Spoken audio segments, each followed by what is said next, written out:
Yeah, I know. I'm a little late to this one, but it's okay because I'm in good company. Because you want to know who else is late? This sequel.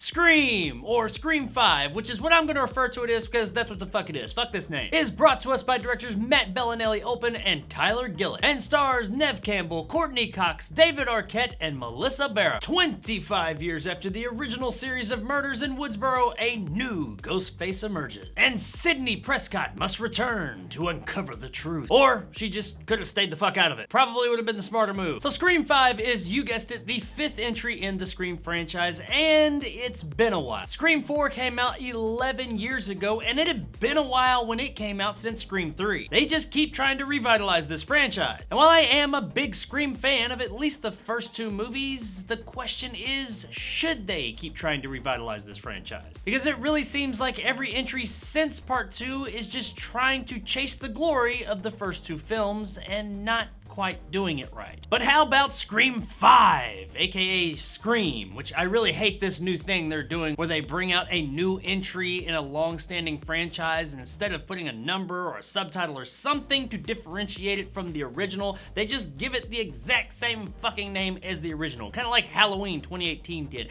It's really fucking confusing, especially when you're talking about it to people in comparison to the original one. So can we stop that, please? Yeah, I'm sure the studios are listening to me. This is also the first Scream movie that is not directed by Wes Craven because, you know, he died. Nor is it written by the original writer of the first few Scream movies, Kevin Williamson. No, this one just has all new talent behind the camera. So let's just go ahead and get it out of the way. I enjoyed this movie. I didn't love it, but I enjoyed myself for the most part. It has everything that Scream fans want. Violent kills, Ghostface, mystery murderers, the surviving original cast is back and then some, and a ton of horror movie pop culture references. And to top all that off, it is made by self-proclaimed fans of the Scream movies. The movie does a lot right. It gives us a really nice mix of new characters and, as they say in the movie, legacy characters. It references the old movies and lore while updating things. It gives us a decent amount of kills and there are stakes at hand. However, it is also that thing that we've been hearing about a whole lot in Hollywood in the past few years. It is very, very, very meta. Now, if you don't like meta content in your movies, then just go, because you're not gonna like this at all. But if you do, well, prepare yourself, because there's a whole lot of it here. And some of it does actually work. Scream has always been kind of meta. It's kind of the OG meta horror movie. But man, they kick it up to fucking 11 in this movie. The further on the movie goes, the more and more meta it gets. And after a while, it does start to wear a bit thin. There are some things that happen in this movie, especially closer to the end, that just get more and more harder to believe within the universe they've created. And most of it is presented to us in that meta kind of way. I didn't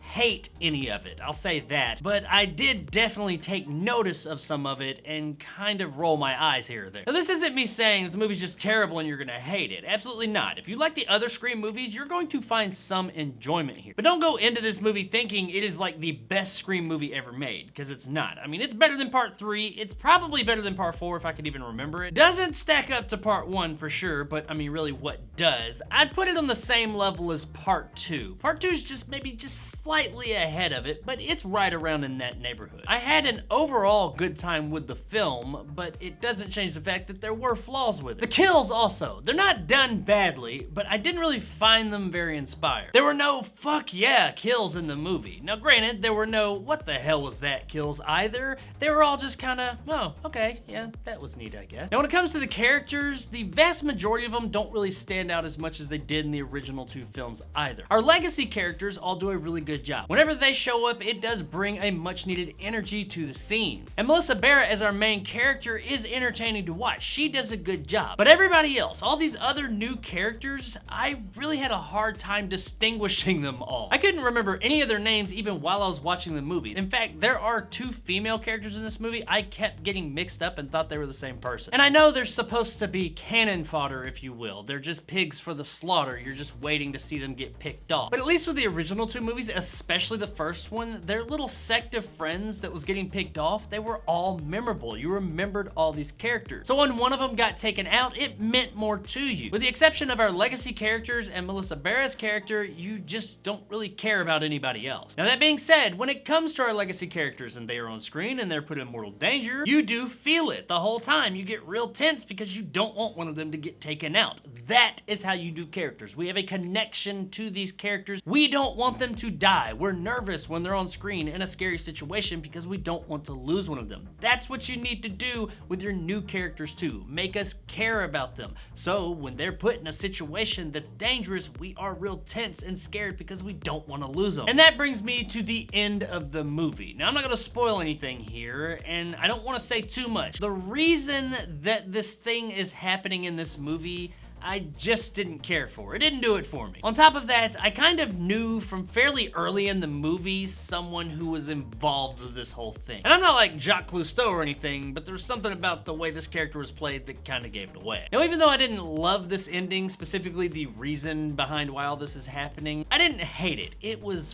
fine. There is one aspect to the movie that I did really find interesting though. Once again, I can't really say what it is. It does concern a character and something to do with this character's past and the ramifications of that thing from their past in the present. I liked where that could go and how they did it. That was a really interesting part of the movie. I also like the inevitable outcome of what this particular thing does to influence the end of the movie. That was pretty badass. Performance-wise, we get what we're expecting here. If you've seen any of the other Scream movies, that's exactly what we're getting here. From our legacy characters to the new ones, everybody's got that kind of movie knowledge snarky attitude, and everybody is doing a pretty good job. And I know it's been said already, but you know, this is my review, so I'm gonna say it myself. David Arquette, surprisingly enough, did a phenomenal job here. He was absolutely the standout. He was fantastic, and I never thought I would say the words David Arquette and fantastic in the same sentence when talking about acting in a film. But the guy killed it. He was the most believable character in the movie, and anytime he was on screen, it was a good time. The effects also, which are mostly gore effects, look to be mostly practical, and they look pretty great as well. Lots of icky gooey red stuff in this movie, and I enjoyed the hell out of it. We get a couple of CGI shots of like people getting stabbed in the neck and stuff like that, which yeah, I wish they had been practical, but it's okay. You can still tell they were CGI, but it was good looking CGI, and they added in a shit ton of practical blood to make up for it. It's a good looking movie. If you've seen a Scream movie before, well, you know what to expect here. Guys, overall, Scream 5 was enjoyable. I put it up there just barely below part 2, but definitely above 3 and 4. If you're a Scream fan, then you are definitely gonna enjoy this movie. If you're not, then why the hell are you watching this review? Because this movie's definitely not gonna change your mind on the subject. It's not the most inspired Scream I've ever seen. It gets a bit too meta at times, and the ending, well, they made some choices. But we do get some great turns from some old favorite legacy characters. The movie looks great, and it retains that old school Scream feel, making it just barely worth a rent. All he wanted was, hey, this. I have to return some videotape.